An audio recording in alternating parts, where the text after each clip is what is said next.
دا یو روز سوال کړی دی چې زما مور مړه ده او ما څو پیرې په خوب کې ولیده چې هغه اوبه غواړي. د دې به څه مطلب وي؟ جواب د دې مسلې هغه دا دی چې یو خو د خوبونو دا تعبیر اولنۍ مسله ده چې دې ټیم موږ سره نه وي دومره، او اکثر چې دا ډېر ما پسې دا رونه راځي او دا خویندې او میسېج او رابطې موږ خوب ولید او دا او دغه او داسې، نو که دې ته کښېناستې نو بیا به دې ته ناستې، بیا بل طرف ته خو دې خو کېږي ځان له یو علم دی، داسې اسان کار نه دی. دا به سوچ کې، دا به معلومات کې. بله غټه خبره دې کې دا ده چې تعبیر کله راوباسې که نه، نو چې دا مخامخ سړی دې نه وي لیدلی، چا چې را خوب لیدلی چې دې دې نه وي لیدلی او دې دې نه وي معلوم کړی، هغه وخته پورې تعبیر صحیح نه راوځي. لکه اوس یو سړی خوب ویني، دی دینداره دی، د دپاره تعبیر بل شی نه، یو سړی بېدینه دی، د دپاره بل شی نه. یعنی امام ابن سیرین رحمه الله پسې یو سړی راغی، وایي ما خوب کې لیدلی چې زه اذان کوم.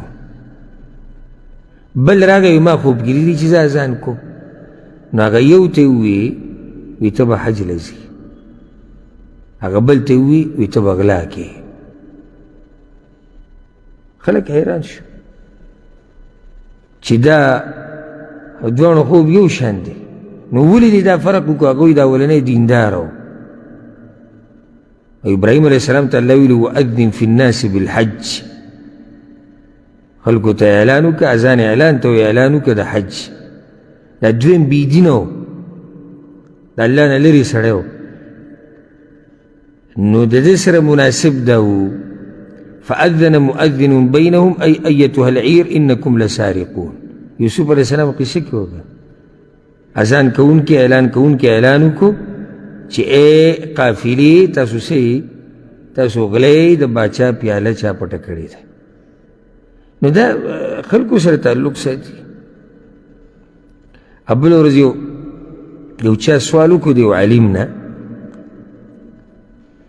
چې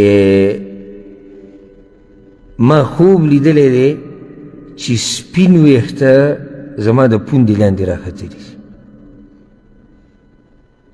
نو دا د یو څو علماو ګروپ ته مجموعه ده، د پاکستان غټ غټ علما پکې دي، نو زه هم په هغه مجموعه کې یم.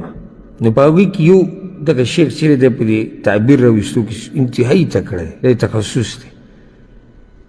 نو د هغه ته دا سوال چا راولېږو چې شیخ صاحب که ته دې کې دا جواب راکړې، ځکه چې هغه بل عالم و زه ځان له حیران کړم چې د خپې لاندې سپین ویښته راښته او کس په مخه معلومات کوي. نو هغه دا ووایي چې سپین ویښته عزت دی. دا خو قرآن او حدیث نه دا خبره ثابت ده، سپین ویښته عزت دی. خو ویښته خو د پوندې لاندې نه راخیږي، راخیږي؟ او دلته سپین ویښته کوم ځای کې راختلي؟ د پوندې لاندې دي. نو وایي دله به الله د داسې ځینه عزت ورکوي چې د ده په ګمان کې به نه راځي.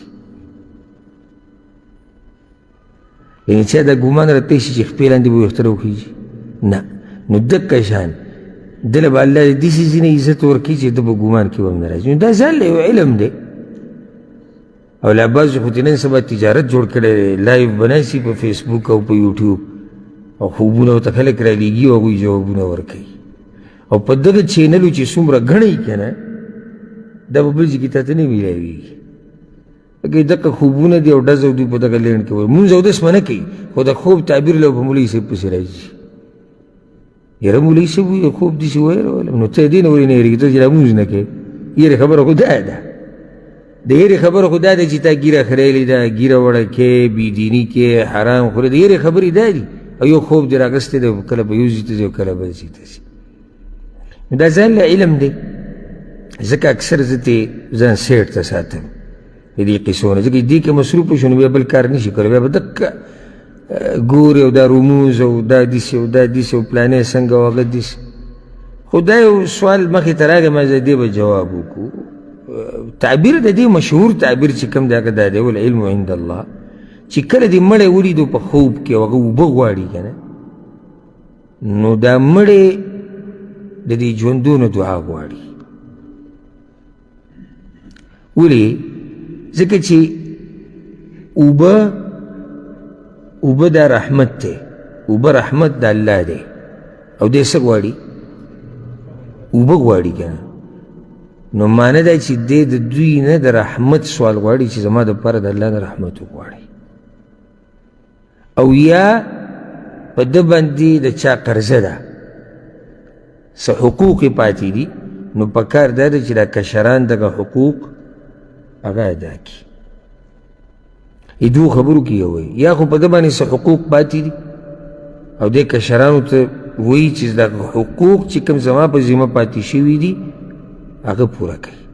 د چا قرض پې پاتې دی، څه بله مسله، او یا دا چې زما دپاره څه غواړي؟ دعاګانې غواړي، دعاګانې غواړي. دا که چېرته ته په حدیث عالم باندې پېښ شو چې هغه قرآن او حدیث نه د سوچه مسلې بیانوي او د قیسو میسو والا نه وي، نو هغه به درته ښکلی تعبیر بیان کړي او تا ته به طریقه وکړي چې مور پلار دپاره دعاګانې غواړه، یا د هغوی په نوم صدقه وکړه، داسې صدقه چې هغوی ته اجر ځي، یا که په هغوی باندې قرض څه حق پاتې شوی هغه ورکړي. او چې په دغه نورو یارانو باندې ورپېښ شوې دا درګاهونو او دربارونو والا او دا پیرانو مریدانو والا، نو هغه به درته قصه به سمه اوږده کړي. چې قصه اوږده کړي نو د دوی پکې بیا فایده وي، او چې لنډی کې بیا خو تجارت نه چلېږي. کله به وایي چې او تا ته به وایي پلار مې دله خوب کې لیدلی و پټکی په سر نه و، اشاره دې ته چې پټکی وله واله، او لیدلی مې و خو جامې یې نه وي، او بس ومې لیدو پلار مې وایي چې مولوي صاحب له څه ورکوي، او لیدلی مې و اشاره یې کوله دې طرف ته، او دا عوام په دې کې رټینګ کړي. او دغه عوام کله نه کله خو زیم ښه کوي ورسره، ځکه چې موږ ورته سوچه دین بیانوو زموږ هغه نه مني، او یاره دا وابیان دي او دا داسې دی او دا دغه، او دغه قصې پې سمې خوږې لګي، دا پې دومره خوږې لګي چې تپوس یې مه کوه.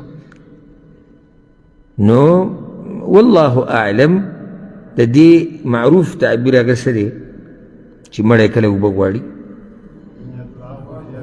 یا دعا، یا پرې چا حقوق دي، او یا دا چې د ده لپاره څه صدقه وکړه چې څه خیر ده ته رسي.